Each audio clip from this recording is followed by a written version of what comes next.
as she sunk in the middle of the harbor here in Stockholm. She was 59 meters tall, but she sunk from 32 meters depth.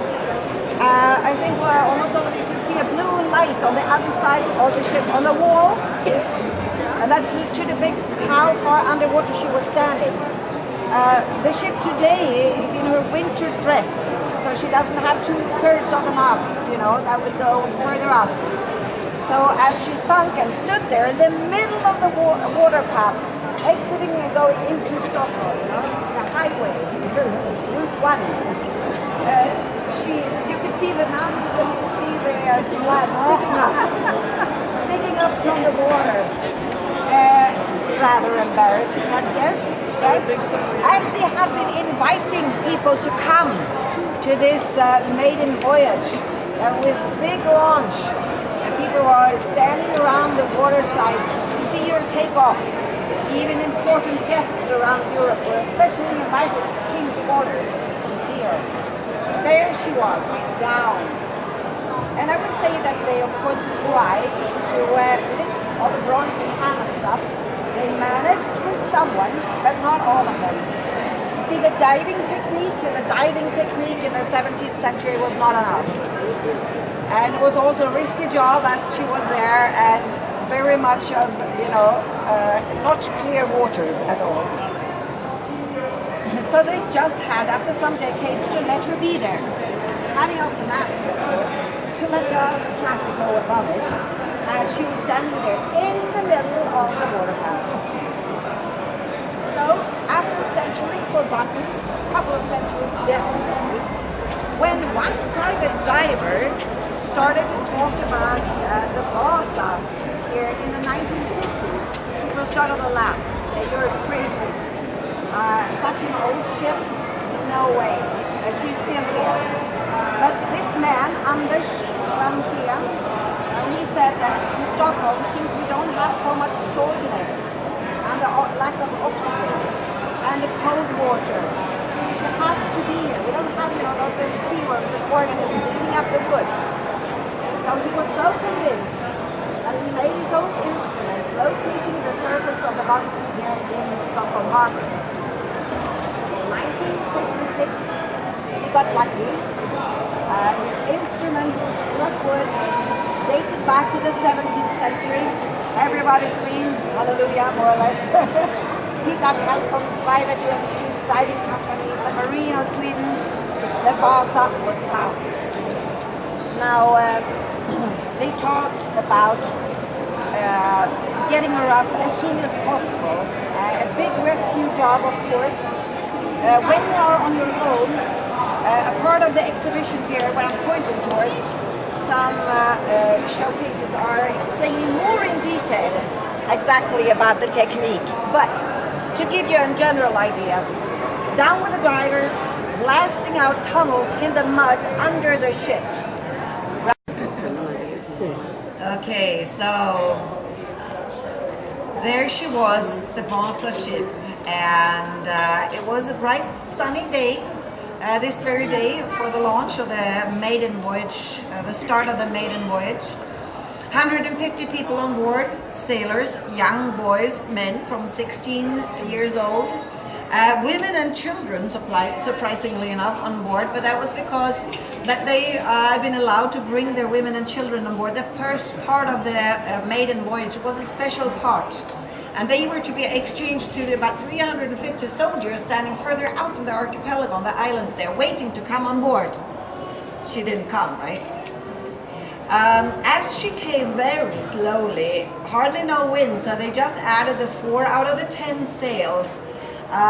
Immediately after the first breeze came filling up the sails, she started immediately to tip over to the side. And then she was straightening it up again, but the ballast in the keel was not enough to compensate the heavy weight on the top with the 2 gun decks. So by the second breeze, it filled up the sail so much, pushing down the boat to the side, that the water came flushing in through the open gun ports, and really, in some minutes, she was gone.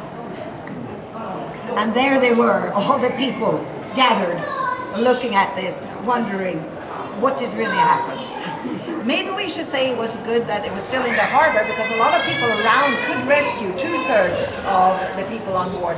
But unfortunately, about 30 to 50 people died. Now the king was not alone. He was in Poland waiting for the ship to come. He was reached by the news about 2 weeks later, and maybe it's an understatement saying that he was a little bit frustrated. Anyway, he came up to Stockholm and he tried to find the one to blame. But this was a tricky situation, because could you blame the king? You know, in the 17th century, and coronated and that, he was far too close to God. It was not possible. No, you had to find somebody else. Maybe the man who built the ship, the ship's building master, whatever you call it, yeah? Well, he had died 1 year before. And you know, his crew had just been continuing working with all the measurements, with one just adding the extra gun deck, and then the king said all the time, hurry, hurry, I want to finish it. Busy, down during the war. The captain, he should not have been sailing with the gun ports open. Maybe we can blame him then, right? Well, he said during the interrogations that you can cut me in 1,000 pieces, and I'm still going to insist on that everyone was sober on board.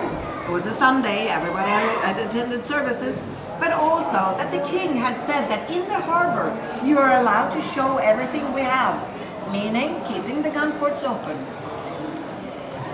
Well, the admiral, making a stabilizing test a couple of months before taking off, he had let 30 people run at the same time from one side to another.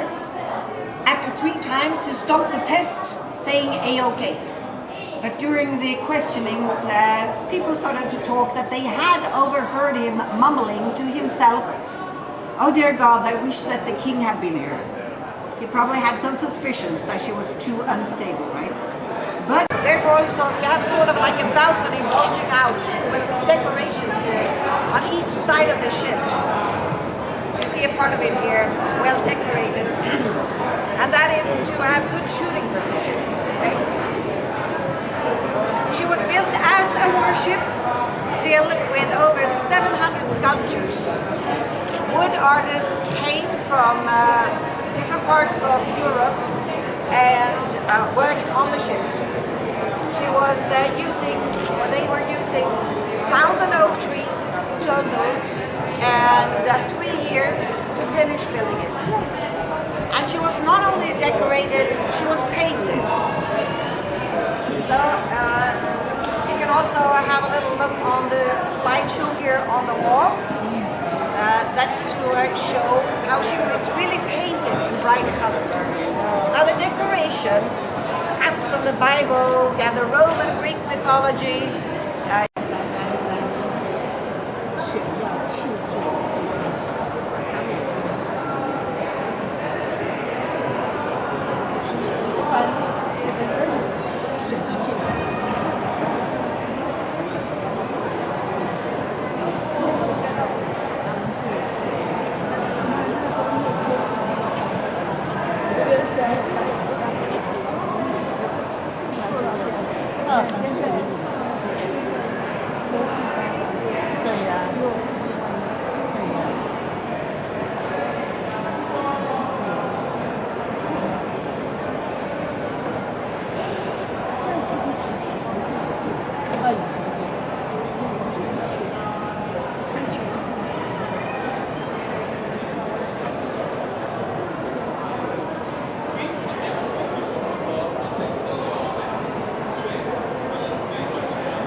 Och ta upp alla snören.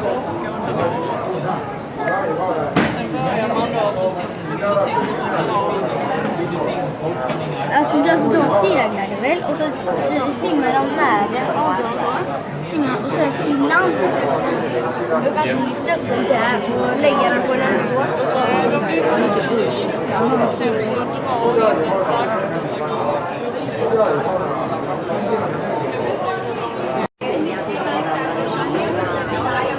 他们就是挖了，然后木头在底下垫了，然后这样子顶起来。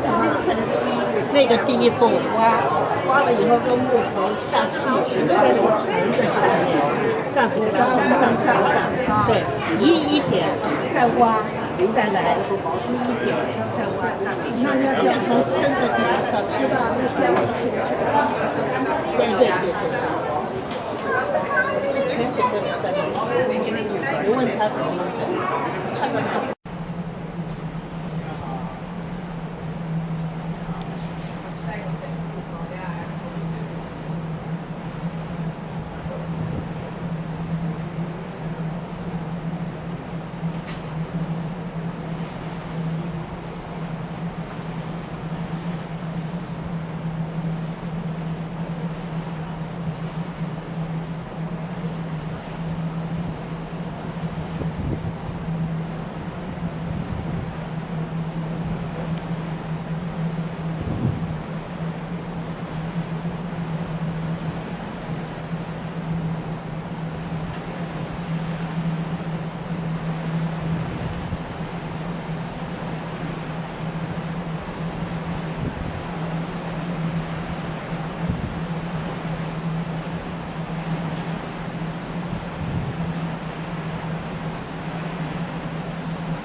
我们刚刚离开斯塔克holm不久，